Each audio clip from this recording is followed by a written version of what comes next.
This information is presented by Bluewater Auto Restoration.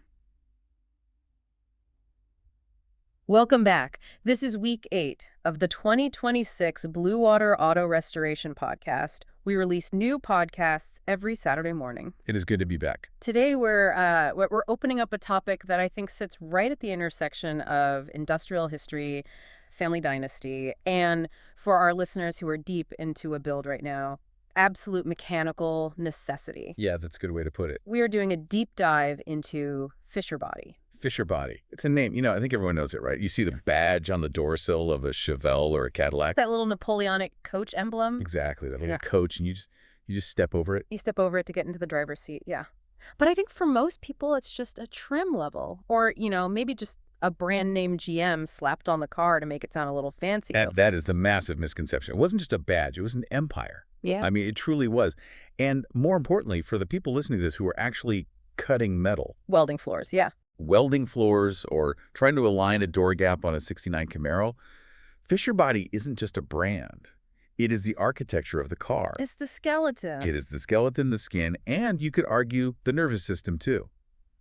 If you really want to understand automotive history, Fisher is the missing link. The missing link, how so? Well, they are the bridge that took the world from the horse-drawn carriage era, I mean, literally wood and leather, to the modern industrial assembly line of stamped steel and robotics. They connected those two worlds. And before we get into the nuts and bolts and the wood rot, which I know we are definitely going to talk about, we have to mention the Bluewater angle here. Why does this matter so much to the guy in his garage right now? Because if you are planning to restore a GM car from anywhere between, say, 1910 and 1980, understanding Fisher Body isn't optional. It's mandatory. Yep. Understanding when a Fisher Body was built and maybe even where it was built, which specific plant, tells you exactly how it is going to fail. It predicts the pathology of the car. It's like automotive forensics. Precisely. It tells you where it will rot, why the door won't close, why the lead solder is bubbling up after all these years, and really how hard it is going to be to fix. We're going to get into some really specific details later about the difference between a body built in, say, Flint, Michigan versus one built in Tarrytown, New York, that I think will validate a lot of frustration our listeners have had with replacement panels. Oh, it explains a lot of headaches, yes. A lot of them. But let's set the scene. This wasn't a faceless corporation, not the beginning anyway. This was a family. Specifically, 7 brothers. The Fisher brothers. You had Fred, Charles, William, Lawrence, Edward, Alfred, and Howard. 7 of them. And they worked in absolute lockstep. There's a famous quote about them that I think just perfectly sets the tone for their business strategy. A GM president once said, "When one Fisher brother cuts himself shaving, they all bleed." And that really sums up their operating philosophy. They were like a single biological unit operating in the corporate world.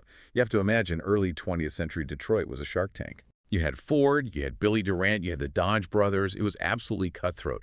But the Fishers operated with this unity that made them impossible to divide and conquer. You couldn't play one against the other. So let's go back to the source code.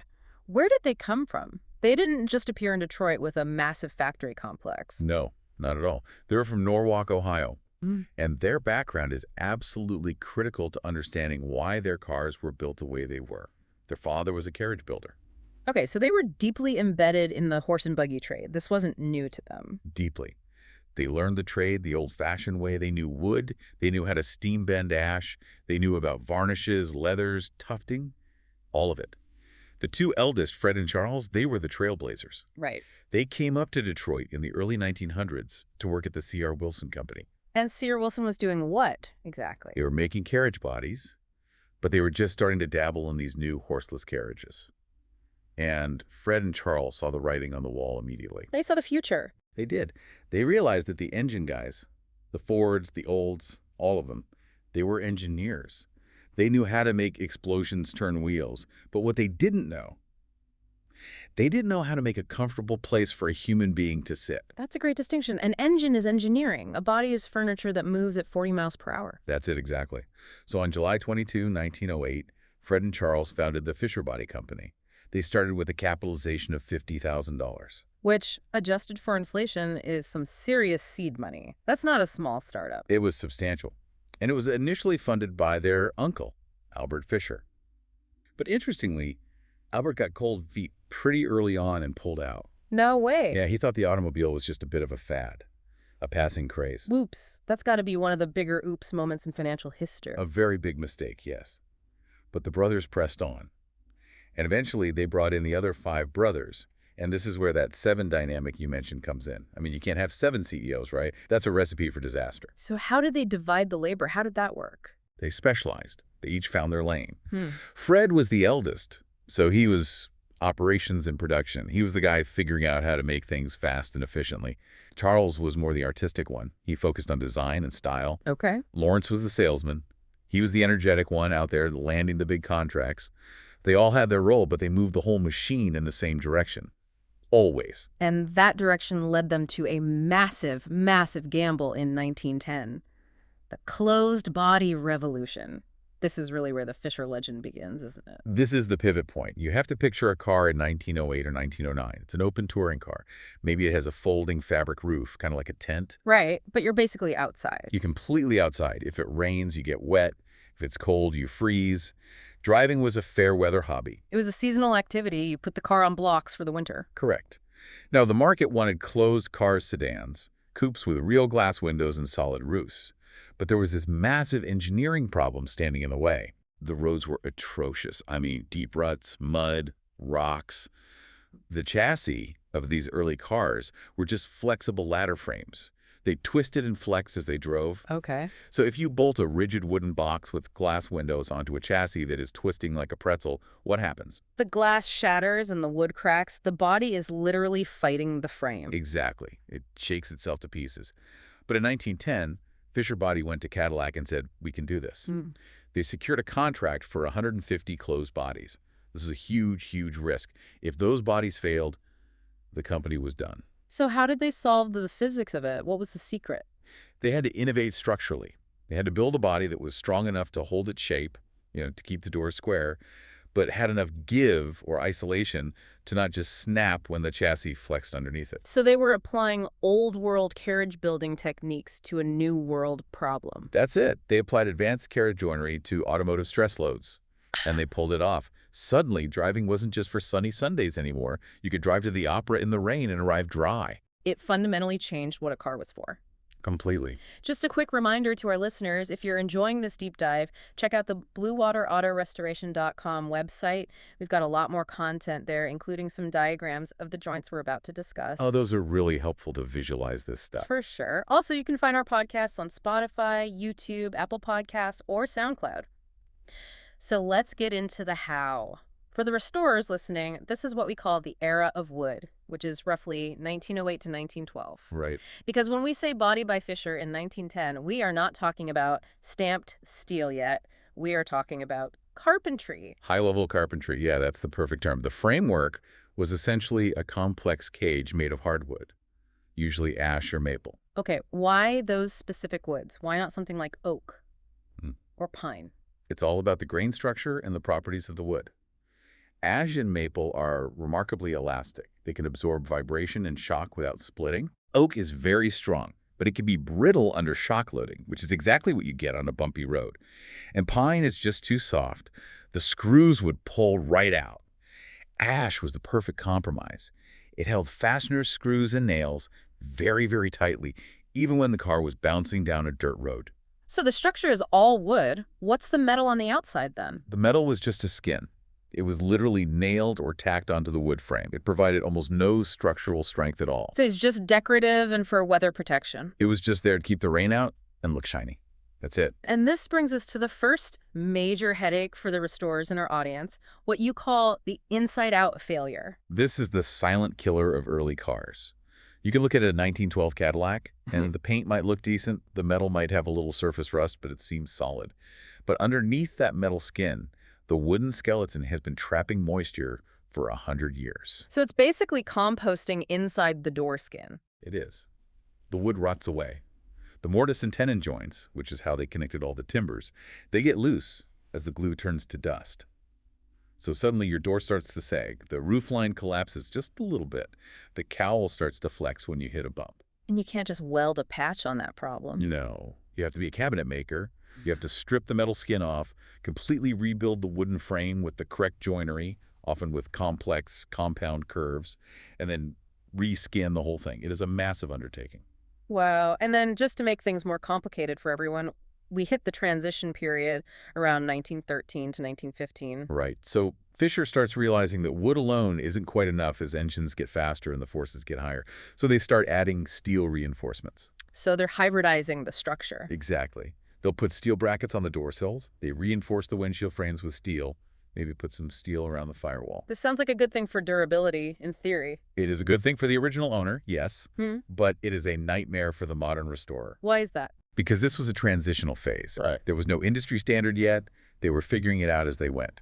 So you might find a 1914 body that uses a cast iron bracket for something, and then a 1915 body that uses a stamped steel one for the exact same spot. So it's not standardized at all. Not even close. Restorers often find this non-standardized mix of new steel tech and old wood tech.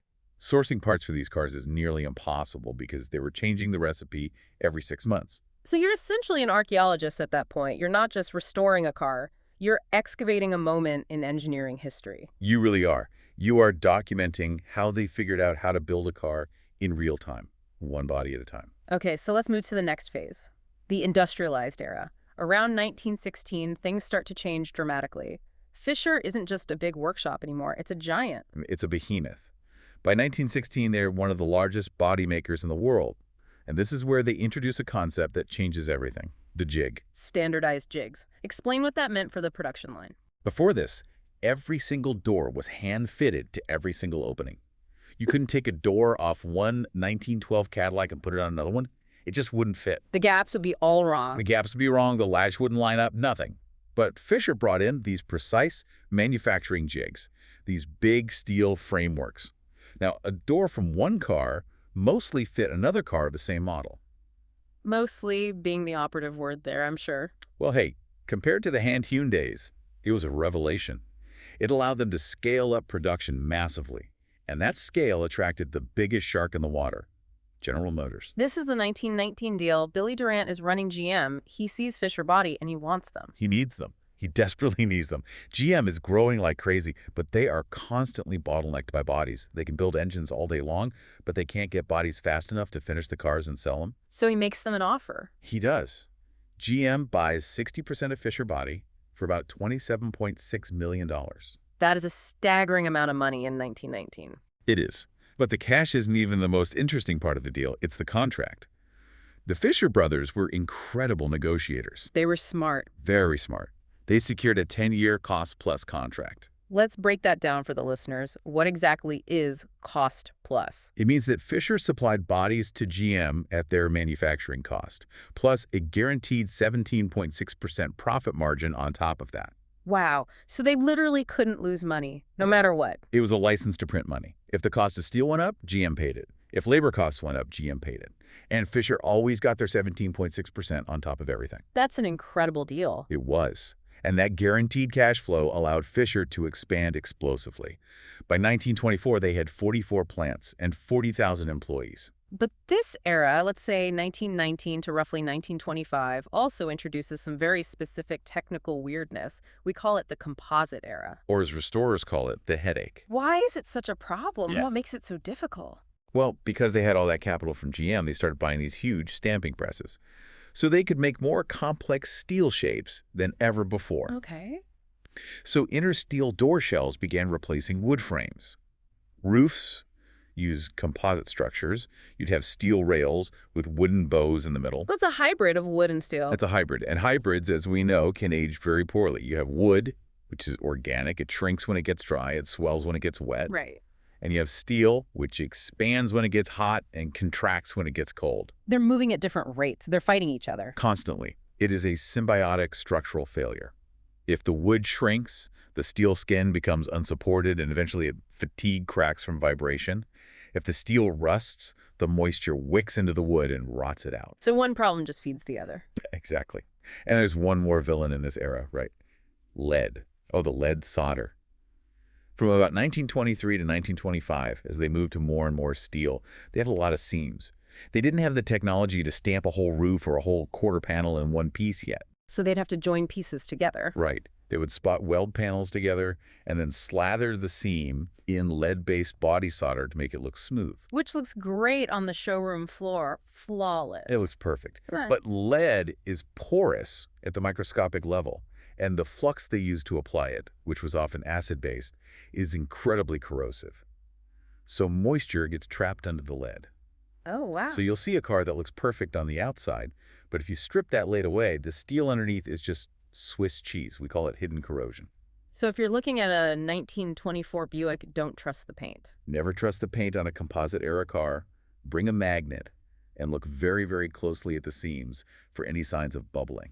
All right, moving on to 1926. This is the big consolidation. GM comes back for the rest of the company. Right. They buy the remaining 40% for an astronomical $208 million. $208 million. The Fisher brothers become incredibly wealthy, some of the richest men in America, and they move into high-ranking executive roles at GM. Fisher Body is now officially a division of General Motors, fully integrated. And this really kicks off what you call the Golden Age, 1926 to 1941. This is where the car, as we know it, really takes shape. This is the shift to the all-steel body. By 1926, you start seeing integrated steel floors, steel door frames. The wood is being systematically pushed out of the structure. And by the early 30s. By early 30s, wood is almost gone. It might be used for a tack strip for the upholstery or maybe a roof bow to support the headliner, but it's not structural anymore. And this is where those plant specifics become absolutely critical for our Bluewater listeners, because now that they are producing millions of bodies, they're building them in different places, and apparently not all factories were created equal. This is a detail that separates the amateurs from the pros in restoration. It's so important. Fisher had different plants with different, let's call them personalities. Okay, let's break them down. Start with Flint, Michigan. What was their personality? Flint was the workhorse. High volume. They were cranking out bodies for Chevrolet and Buick as fast as they possibly could. Because they were running so fast, they focused on efficiency and durability. So the quality was good. It was very consistent. The bodies from Flint tend to use heavy gauge steel, and the welds are very uniform. If you were working on a Flint body, it's usually pretty predictable. Okay, what about Detroit? Detroit was different. These were the pilot plants. This is where the engineers were, where the headquarters was. So the Detroit plants would often be building the early versions of a new model, or they'd be testing out new bracing techniques. So a 1932 Chevy built in Detroit might be different from a 1932 Chevy built in Flint. Yes, absolutely. You might find experimental bracing in the cowl that isn't in the service manual. Or you'll see mid-year changes where they switch to bracket design halfway through the production run. Detroit bodies can be a nightmare for finding correct parts because they aren't always standard. Fascinating. And then there's Tarrytown, New York, the East Coast plant. Tarrytown is the outlier. It's specialized in what they call semi-trimmed bodies. So often they would do the wiring routing and the seam finishing right there at the body plant rather than waiting for final assembly. And that made a difference you can actually see. Oh yeah. Restorers have noticed for years that Tarrytown cars often have different seam textures. The way the lead was applied, the way the wiring is routed through the A-pillars, it's unique to that factory. That is incredible. So if you're restoring a car, check the cow tag, see where it was born. That's the first thing you should do. It explains why that brand new replacement panel you bought fits perfectly on your buddy's car, but won't line up on yours, even though they're the same year and model.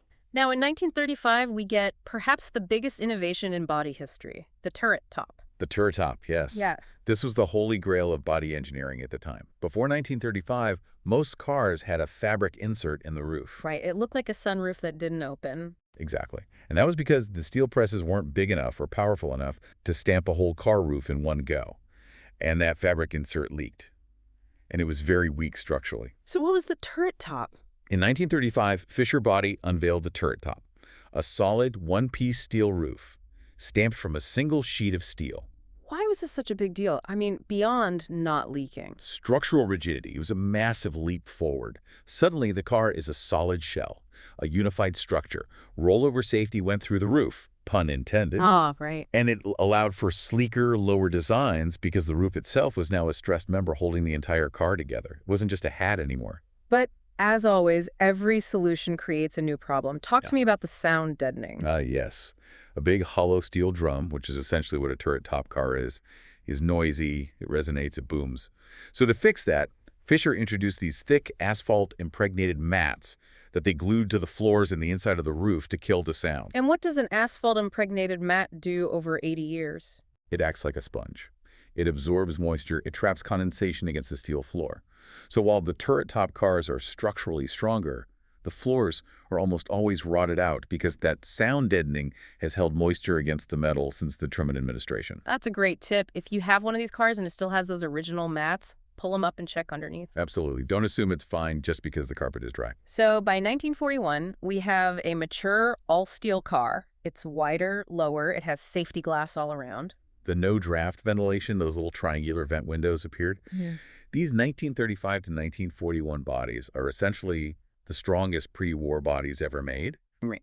But they are complex. Multiple layers of stamped steel, hidden cavities. Restoring them is labor-intensive because you have to peel back all those layers to get to the rust. And then the world stops. 1942. Pearl Harbor. And just like that, civilian car production halts completely. Fisher Body goes to war. And this isn't just a side project for them. They went all in. A total pivot.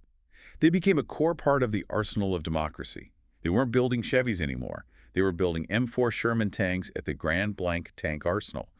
They were building major assemblies for B-25 Mitchell bombers and B-29 Superfortresses. That's a huge jump, going from a sedan body to a B-29 fuselage. It is. And it forced them to learn a whole new set of skills. Mm-hmm. You can't spot weld a tank turret the way you spot weld a fender. They had to perfect heavy gauge welding. They had to learn strict, military-grade quality control. That's a good point. If a car door rattles, it's annoying. If a bomber wing fails, people die. The stakes were completely different. So how did that wartime experience change the cars when the war finally ended? This is what we call the post-war effect. When production resumed in 1946, the bodies were different. You could feel it. They were stiffer, the welds were cleaner, more consistent. They brought that tank and aircraft technology right back to the civilian assembly line. So a 1946 Chevy is fundamentally better built than a 1941 Chevy. Structurally, yes, without a doubt. They moved to larger one-piece stampings, which eliminated a lot of seams, and spot welding replaced almost all the remaining mechanical fasteners. But I sense a but coming. There's always a catch. There is always a but in restoration, isn't there? These post-war cars, late 40s, early 50s, they introduced the rust trap. Explain that. What's a rust trap? To make the cars stiffer, they created these complex box sections, enclosed steel beams in the rockers, in the frame rails, but they didn't have modern rust proofing like E-coating. Ah, I see where this is going. So they created these perfectly sealed cavities that would sweat, collect condensation, and just rot from the inside out. This is the era that gave the Rust Belt its name. These cars dissolved in road salt because the salt would get into those box sections and just never leave. We're moving into the modern era now, the 1960s, the unibody experiment. And Fisher led the charge on this for GM too, with the Corvair and the Chevy II. No separate frame. The body is the frame. Which required even higher precision. Oh, an entirely new level. You couldn't just shim the body mounts to make the door fit anymore. The body had to be dimensionally perfect, right out of the mold. I want to zoom out a bit now. We've talked a lot about the metal. Let's talk about the legacy of the family. Because the Fisher brothers didn't just build cars. They built an empire. And they got phenomenally rich doing it. Rich is an understatement. The GM buyout in 1926 made them some of the richest men in the country, perhaps the world. Yeah. And they spent a lot of that money on Detroit real estate. If you drive through the Palmer Woods or Boston Edison neighborhoods in Detroit today, you can still see the Fisher mansions. They're incredible. They're not houses, they're palaces. Charles T. Fisher's home on West Boston Boulevard is 18,000 square feet. It has a private chapel and a pub hidden away in the basement for Prohibition. That's amazing. And Lawrence Fisher's place on Lenox Street is this incredible Italian Renaissance-style villa. It's so ornate that it later became a Hare Krishna temple. Only a Fisher brother could build a house grand enough to eventually become a temple. Exactly. But their biggest gift to the city, their real monument, was the Fisher Building. The Golden Tower. Completed in 1928, designed by the great Albert Kahn. It is often called Detroit's largest art object. And it really is. It's 30 stories, Art Deco masterpiece, hand-painted frescoes, gold leaf everywhere. It wasn't just an office building. It was a cathedral to commerce. It was their way of saying, we built this city. And beyond the buildings, they invested in people, specifically young people. Tell us about the Craftsman's Guild. This is one of my favorite parts of the Fisher story. It's such a brilliant idea. Starting in 1930, they launched the Fisher Body Craftsmen's Guild. It was a national competition for teenage boys to build model coaches. And these weren't plastic kits you glue together in an afternoon? No, no, these were scratch-built, highly detailed models of that Napoleonic coach from their logo. You had to carve the wood, form the metal, stitch the tiny upholstery. It required hundreds, sometimes thousands of hours of work. What was the prize? University scholarships. Big ones. And more importantly, jobs. If you won the guild, you basically had a ticket to a career in the design or engineering department at GM. Wow. Virgil Exner Jr., who became a huge automotive designer, started there. It created this cultural phenomenon where craftsmanship was something to aspire to for a whole generation. It was genius. And that ties right into their branding. Body by Fisher. It became a household name. It did. And GM marketing in the 30s and 40s leaned into it heavily. They sold the car on the engine, sure, but they sold the safety and the quietness and the quality on the body by Fisher. It was a seal of approval. It was. If your car had that little coach on the sill plate, you knew it was built right. Yeah. It symbolized artisan quality, even on a mass-produced Chevrolet. So what happened? It was such a powerful brand. Why don't we see a Fisher Body division anymore? It was a slow decline, really, driven by efficiency. In the 60s and 70s, GM started consolidating its operations. They created the GM Assembly Division, or GMA. And the distinction between chassis and body started to blur. Exactly. In the old days, you built a frame and you plopped a body on top of it. Fisher built the body, someone else built the frame. But with unibody cars and advanced robotics, the car is built as one single integrated unit. The need for a separate body company it disappeared. It was a relic of the carriage era they came from. It was, really. The official end came in 1984. Fisher Body was dissolved as a standalone division. The plants were all absorbed into other GM groups. The name was gone. But, and here's the big Bluewater takeaway, the legacy is still there, in the metal. It is unavoidable. If you're working on a 1968 Camaro or a 1955 Bel Air or a 72 Cutlass, you are dealing with Fisher engineering. The way the door hangs, the way the sill is designed to drain water, the geometry of the body mounts, that is all Fisher logic. And the documentation keeps them alive for restorers. Yes. The Fisher Body Service Manuals, they are the Bible. I mean it. If you are a restorer and you don't have the Fisher Manual for your year, stop what you are doing right now and buy one. It tells you exactly how the original engineers intended that car to be put together. So, as we wrap up this deep dive, how should we think about Fisher Body in the grand scheme of things? I think we should view them as the great bridge. They took the automotive world from the old world of craft, where everything was unique and made of wood, to the new world of steel and robots. They were the ones who figured out how to mass-produce quality. That's a great way to put it, mass-producing quality. And here is a thought to leave you with. We often look at a classic car, say a 57 Chevy, and we admire the design, the fins, the chrome, the style, but we ignore the architecture. What do you mean by that? The architecture? I mean that we take for granted that the car keeps the rain out. We take for granted that the door clicks shut and stays shut. We take for granted that if we get in an accident, the roof won't just crush us. Those aren't design choices. Those are fundamental engineering triumphs. Exactly. And the Fisher brothers were the ones who made those things the standard, not the exception. They made the automobile a safe, habitable space for the average family. That's their real legacy. Well, on that note, I think we are going to close the book on Fisher Body for today. Thanks for joining us on this really fascinating deep dive. It was a pleasure. Anytime. This episode was presented by Bluewater, BlueWaterAutoRestoration.com. And hey, if you like this, make sure to like and subscribe on Spotify, YouTube, Apple Podcasts, or SoundCloud. We'll get you on the next one. See you next Saturday.